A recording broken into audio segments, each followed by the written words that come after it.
All right, hello everyone, and welcome to WebAssembly Unleashed, your source for news and views about the world of WebAssembly. Our aim is to boost our favorite industry tech by slowly tearing it apart and examining its innards while making snarky comments, kind of like HouseMD, but hopefully with passable social skills. I'm your host, Joel Moses, and with me as always are my compadres Oscar Spencer and Matt Iacobucci, here to offer our unvarnished opinions for your entertainment. Hey guys, how are things? Things are good. Excellent. Living the dream. Oh, I imagine so. I understand some congratulations are in order. Yes, the Bytecode Alliance elections have concluded, and I was elected as a member of the technical steering committee for the Bytecode Alliance. So absolutely honored to have the opportunity to help steer things technically. So really excited. That's fantastic. I'm This sure is you're awesome, looking forward to Oscar. that. Yeah. Congrats. Thank you very much. Anything in the general goings on this week that's of note for WebAssembly? Anybody have anything? You know to what? point out? Something interesting that I came across is NIST document IR 8505. Yep, NIST IR 8505. I don't know if this means WebAssembly has jumped the shark, but the government is now getting involved. The U.S. government is recommending WebAssembly for proxies to shape your traffic, do some interesting stuff. I think UF5ers are very familiar with some of the things that you could do, but now in a secured way. That's really interesting. Did they say anything about like using like WASI HTTP, or are they just saying just go use WASM? So I haven't finished it. I haven't finished it, full disclosure, but the section I was at is talking about proxies generically as platforms for running and hosting WebAssembly. Okay. Sounds very Envoy. Sounds very Proxy-Wasm, if you ask me. But there are some other security implications or security considerations deeper into the document that might enlighten us further. But I found that interesting. Very recent publication, December 20th. It looks like it came out. Wow. So they're starting to get hot on it. Absolutely fresh. That's pretty cool. Nothing more reassuring than someone from the government saying, "Hi, I'm here to help." Right? Yes. That's great. Anybody got anything else? You got anything for us, Oscar? I mean, I think, folks are just coming back from the holidays. I think folks are feeling rejuvenated. I think we're about to see a lot of work happening over in standards land. So definitely stay tuned for some of that. That's great. Can't wait for that. Speaking of standards, I think it's time to bring in our special guest today. Till Schneiderite, principal engineer at Fermyon and at-large director, and I should add, co-founder of the Bytecode Alliance. It's hard to understate how much work Till has put in on WebAssembly, dating all the way back to his days at Mozilla. Welcome, Till. Thank you. It's great to be here. That's fantastic. I'd like to kind of talk about the founding of Bytecode Alliance. I think that we talk about WASI as a standard and all the emergent standards surrounding WebAssembly, but we haven't really focused necessarily on Bytecode Alliance as an entity. Can you talk about what went into the founding of Bytecode Alliance? What's the reasons for its existence? It's actually kind of hard to disentangle from those other topics. It's meant to be an accompanying entity to the standardization processes. And yeah, so actually, I guess for our listeners who don't know, can you tell us what is the Bytecode Alliance? Like, why is it even in existence? So the Bytecode Alliance is the widest possible version is it is a 501c6 non-profit entity registered in the lovely state of Delaware. And so that's probably actually most people who are lucky and not know this. That's kind of the state where you create companies of all kinds, including many open source foundations. And that particular thing, the 501c6, is it's basically a nonprofit industry consortium. It's meant to be an entity that operates for the benefit of its member organizations around a certain mission statement in a certain industry, basically. The Bytecode Alliance exists because basically all the way back in 2018, I was leading the Rust and WebAssembly team in Mozilla Research, or Emerging Technologies. It was already called by then within Mozilla. And Dan Goman and Dan Goman was on my team.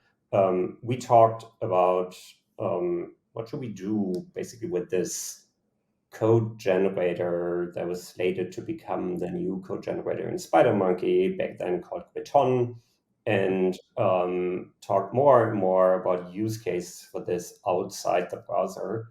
And then pitched me on this idea to build a libc and a system interface that is standardized or that's not standardized, a system interface that can be used from using this libc and that's focused on security capabilities. So basically, you can by default not do anything, but if you opt into or require something to be given to you, a capability, then now you can do that thing.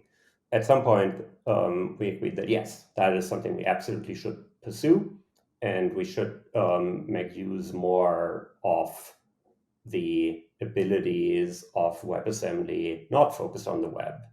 One of the co-creators, Wes Rosberg, who's now also the spec editor, famously gave this talk at some point. WebAssembly, neither for the web nor assembly. And yes, that's now obviously the world we are living in. That's Right. the world we would be living in no matter what. If we hadn't done anything, you just briefly mentioned Proxy-Wasm. That was in the works also in a similar time frame. But within our team, it became clear we should broaden our focus beyond the web, and we want to do it in a way that has maximal impact. We think we thought we're sitting on something big here, and this came out of I'll keep calling it Mozilla Research because that's kind of where my heart is. That is where asm.js was born, where Rust was born, and so it brought big things to the world. I wasn't involved with these things. I was manager then of the Rust team also, but I wasn't involved in the creation at all. But it was clear this is something we cannot do alone.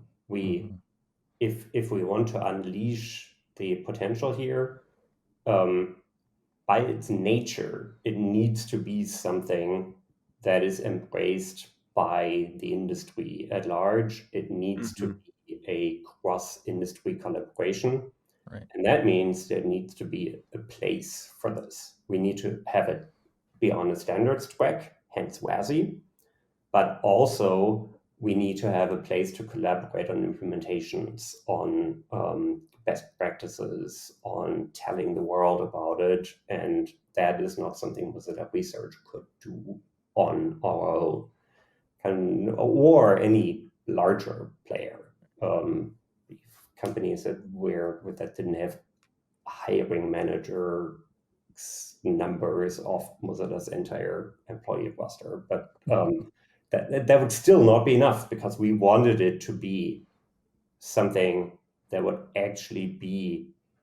I saw your episode with Gilad Braka, and he talked about Grad Once, Grad Everywhere, and it became clear pretty quickly we want to have the Grad Once, Run Everywhere, right, per component, not for entire applications, because that doesn't make sense. But we have something here that gives us fine-grained isolation, that gives us fine-grained the ability to build applications out of small pieces where you can per piece say, yes, that actually should run kind of everywhere. This other piece, that should run in a browser.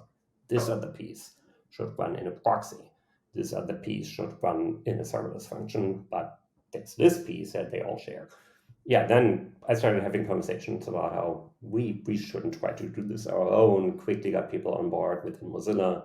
And then we talked with other companies that then ended up being the co-founders of the Bytecode Alliance. When you were founding this and reaching out across the industry to find partners willing to help you out with this, did you find that they were receptive to this, or did it require a lot of convincing? No, it did. I mean, one of the nice things about working on Mozilla at the time is Mozilla has traditionally punched way, way, way above its weight. And that means you can have very different conversations if you represent Mozilla, in particular Mozilla research, with kind of the credentials at the time. And so and people, it's both you have the credentials and people don't feel automatically threatened by you. And that meant we were kind of, we would not have been the team that could have done this by ourselves, but we were in the perfect position to start a larger effort and make the Bytecode Alliance a success. That makes a lot of sense. Like a very large private organization might give raise the antibodies for certain people, right? Exactly. Yeah. So Till, obviously Mozilla was an excellent place to kind of I'd say matriculate this technology out to the rest of the industry. Now, what was kind of the next step in the growth of Bytecode Alliance? So now you've got a working group that's drawn from across the industry. What were some of the choices that you had to make about how to organize the work? And is there something you would have done differently? In hindsight, you mean? Many things. It was, for me and many others, very much learning on the job. One does not simply create a new open source foundation, it turns out. There were good reasons for actually building a new one. That's not one of the things that would have been done differently. I do think we should have had a bit more of a sense of urgency around building the foundation. And part of that is on me. I was wearing too many hats, too many things to juggle, and didn't juggle them well. But part of it also is that we were trying kind of for perfection, where perfection I don't think was necessary really, and B, we didn't even know enough what we were doing to get anywhere close to perfection, so it didn't even make sense. There was also then, so we announced the Bytecode Alliance in November 2019, and then you might have very hazy memories of things that started then around very shortly afterwards. So the world get disrupted a little bit. I just have a gap in my calendar of about a year and a half. Something happened. Yeah. It kept being February or March of 2020, kind of as a direct result of that. Our entire team left Mozilla, and kind of we orchestrated a migration to Fastly at the time, and that turned out to also take up a lot of energy. So things were kind of slow for various reasons. I do still think we could have called good enough earlier and say, okay, let's formalize this. Let's actually turn it into something Delaware knows about, and let's admit new members and focus on telling the world about what we are doing. Not in the way, I think we did a fantastic job actually of telling the world about the large vision. In hindsight, I know this a little bit better now. I still have recollection of the engagement numbers we had, of earned our press coverage we got for the launch and so on. And it was amazing in hindsight. I couldn't appreciate it back then because, again, learning on the job. I think we could have done more to make use of that energy more quickly.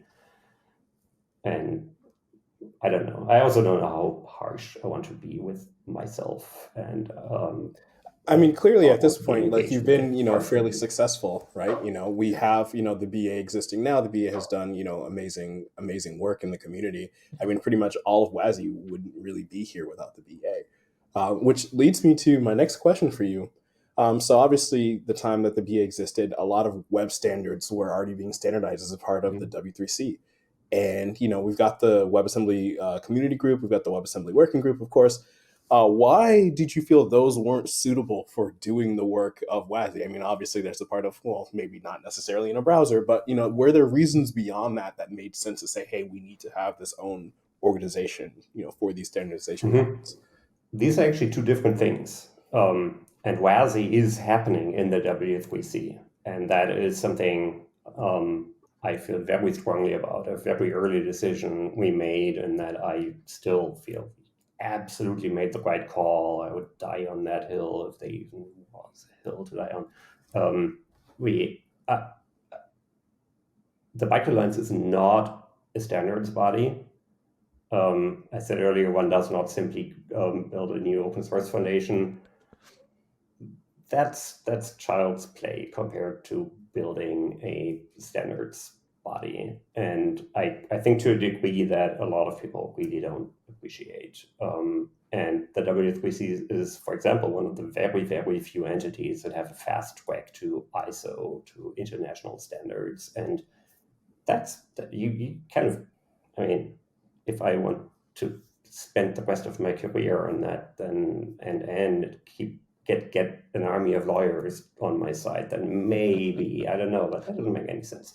So no, WASI is standardized in the W3C, in the WASI subgroup of the WebAssembly community. So I'm not going to, this is all very arcane organizational weirdness. The key point is it is under the umbrella of the W3C, which is a established, well-working standards body with good patent policies and good venues where you have all the right processes, which is recognized by the right government entities all over the world. You do not replicate that without having an exceptionally solid reason to do so, which nobody has. And so that all should stay there. The Bytecode Alliance is very much focused on implementations and on being a place for stakeholders to come together, talk about things, not to replace, but to augment the standardization process. Maybe a way to think about it is within an organization like one of the hyperscalers, you have up to dozens of different teams that have some kind of stake in a standardization process, but don't ever talk to each other because they have no overlap in what they are doing. But they might all be interested in JavaScript standardization, for example, or WebAssembly standardization for that matter. And they have internal venues for coordinating, for collaborating on these things. And sometimes they have teams that actually share, kind of have the core teams for the implementation side. That is something you can do within a hyperscaler. And to some degree, the Bytecode Alliance is meant to replicate a structure like that in the open, with open stakeholderships, with transparency. So for people wanting to get involved, this is something that's always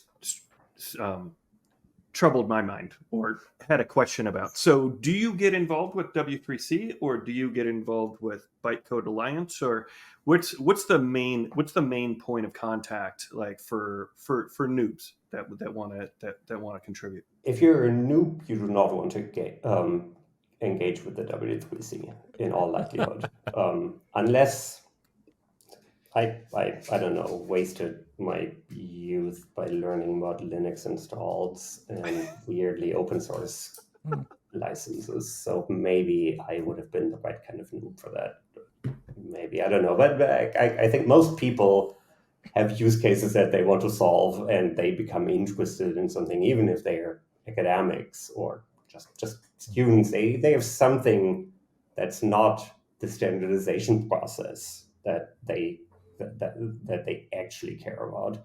And if what they are working on has enough overlap with what the Bytecode Alliance and its hosted projects and special interest groups that focus on specific topics are working on, then the Bytecode Alliance is the right venue. There are other runtimes, the other implementations that the Bytecode Alliance isn't involved in, which is a very good thing. And if you're interested in one of those, then maybe the answer is neither. Maybe the community around that runtime is the right thing. We try to be very open about things, and if it's really the implementation, if you're trying to solve use cases, and one of the projects in the Bytecode Alliance might be a good candidate for solving your problems, then absolutely engage with us. So I know, you're known for, having a lot of ideas about governance and how these organizations should be run. So can you tell us a little bit about how you think about putting together the structure of these different organizations, and maybe how you align the incentives for, member participants of these organizations?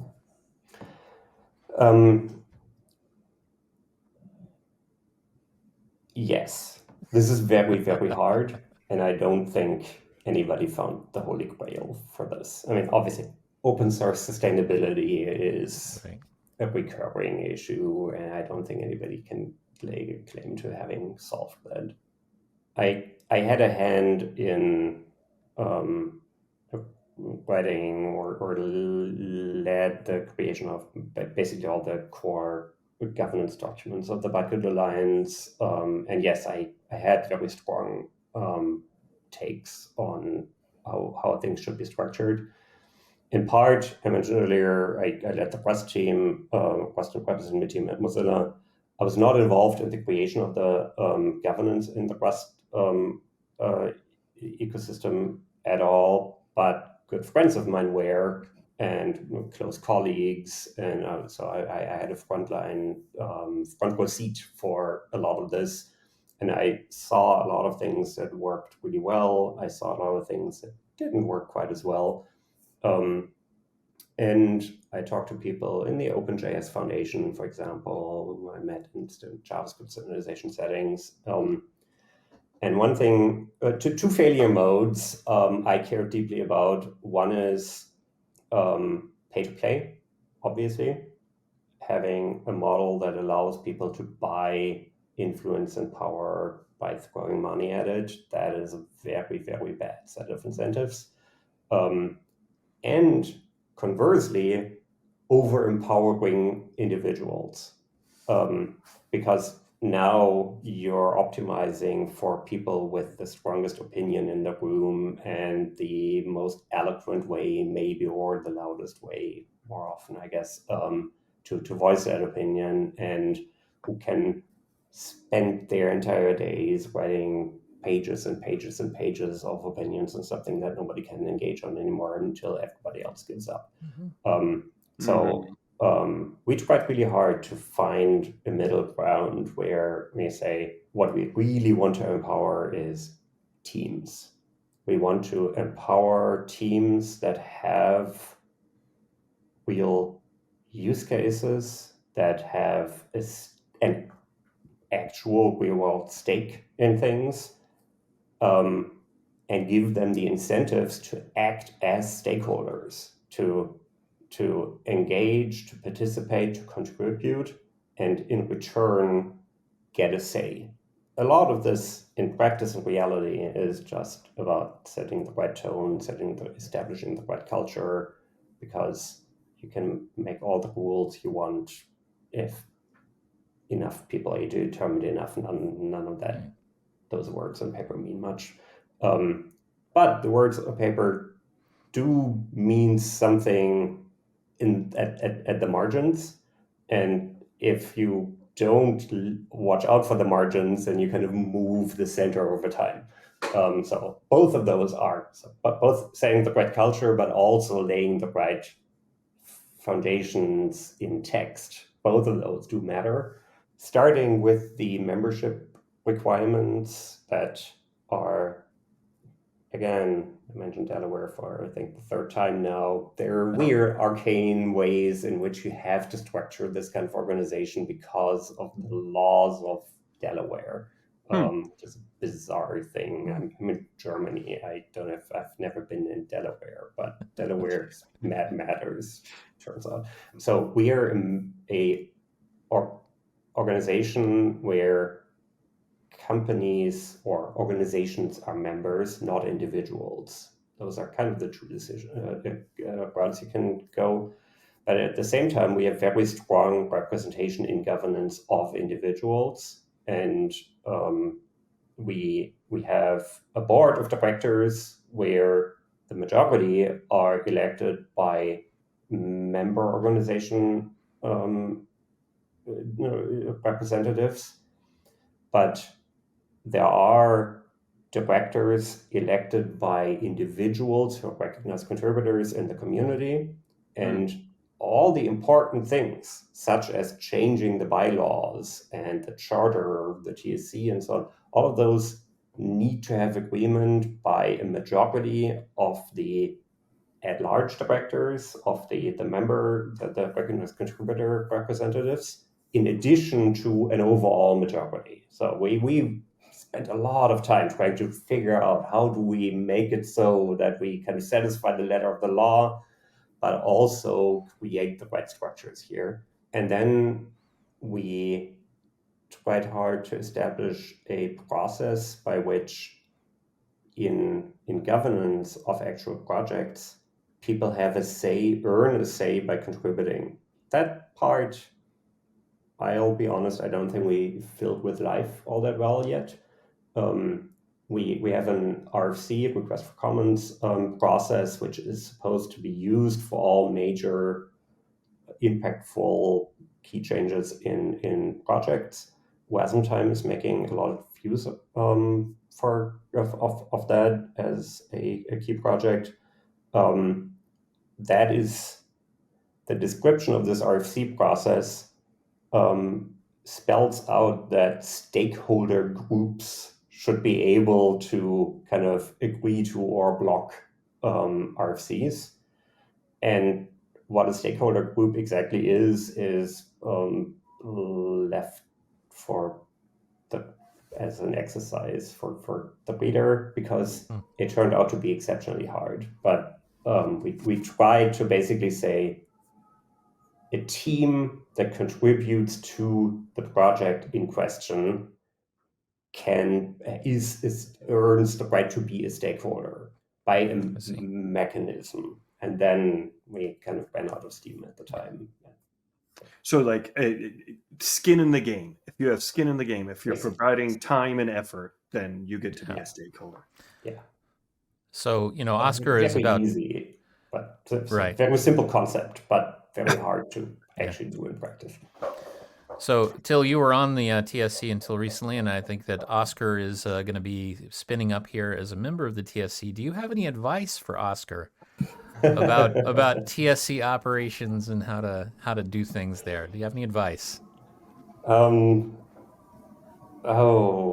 What do I want to say on a podcast? Talking about in individual conversation. It's a weird mix of highly impactful, important work where the impact is to be had by kind of saying the right two sentences in the right moment, and a lot of boring, busy work, and you can't really disentangle the two. I think I've done better on the former than the latter. I think I've quite honestly not done enough of the latter, which is part of why I decided to change how I engage on things. I guess mostly it would be make it sustainable for yourself. Make it sustainable in a way where you feel like you are putting in what you feel like you should put in, what your personal own expectations are. I know you enough to know that should kind of be enough for the outside world then as well. And at the same time, also make sure that you're not doing it in a way where it burns you out. Yeah, no, I mean, that's very, very sound advice. Yeah, I'm hoping to do a good job. I'm hoping to be able to gauge with the community and just try and make sure, folks stay on track, make sure the BA is able to help deliver on some of the things the community's been waiting on for a long time. So Yeah. I'm looking forward to it. All you have to do, Oscar, is just say the right thing at the right time. That's what I Yeah, do. that's all I got to do. How tough could that possibly be? Till, just really quickly, as was mentioned at the beginning of this program, the NIST is offering now a standards document related to use of WebAssembly. Have you ever sort of paused and looked at the work that you've done with Bytecode Alliance and on WebAssembly and WASI, and just sort of been dumbfounded with the reach that it's gotten so far? Is there something that's happened that maybe you were utterly surprised by? If I'm perfectly honest, I mean, if you look at the mission statement of the Bytecode Alliance, it is about building new software foundations. We were unambitious, and I personally, back when around the time when we announced the Bytecode Alliance, I thought 10 years from now, what we are working on here, but we didn't call it that back then, but the component model specifically would be kind of in everything. I don't think we are on schedule for that. Talked about delays earlier. I do still believe that that is something that can and should happen. I believe we need either the component model or something similar to satisfy the world's hunger for just software while making it as secure as it should be, which it currently is not. And I think we have the right idea. So in some sense, these kinds of things don't exceed my expectations. They kind of validate them. And at the same time, yes, obviously, this is mind-boggling. And obviously, it is wild. And I mentioned I was kind of had a front row seat to a lot of the stuff with Rust. Some very good friends of mine were very deeply involved in that. Alex Crichton, who's on my team, who's now at the third company with him, was one of the key people behind the success in Rust, and he's now one of the key people in all of this. And it is wild to be a part of this. Feels sometimes unreal being part of it twice. Like, hopefully, if all of this does work out as I dream it can and should, then being part of it twice feels. Yeah, I can only imagine about the Rust team looking at the White House memo on memory safety and having Rust named directly in it by the White House. It's like, wow, okay, we're operating at a different level now. That's really so cool. Till, before we wrap up here, do you want to give a shout out to any of the work that you're doing at Fermium? I'm really excited about. I mean, Oscar, you've been there as well, working at a startup that is all about all of this, kind of in its foundations. I had not seen myself be ever at a startup ever, and now I've been at Fermium a bit more than 2 years now. It still makes perfect sense.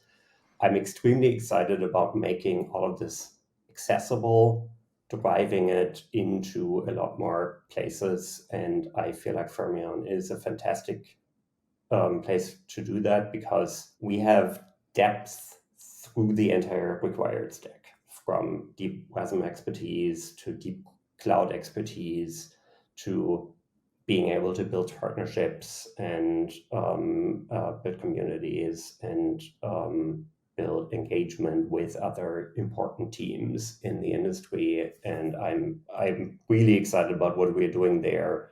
And I see a great future for Spin as kind of our premier part of this. That's great to hear. And by the way, thank you for the advice for Oscar. I'm sure he'll take that to heart and always say the right thing at the right time, Oscar. With that, that's all the time we have for today. Till, it was a real pleasure to talk to you. Thank you for making time for us. And always, if you found our discussion enlightening as a listener, please remember that we do these all the time. So make sure to hit the like and subscribe button and keep up to date with new episodes. For myself, for the state of Delaware, I suppose, for Till, Oscar, and Matt, thanks for watching. And as always, it's time to unleash the power and promise of WebAssembly. So until next time, take care.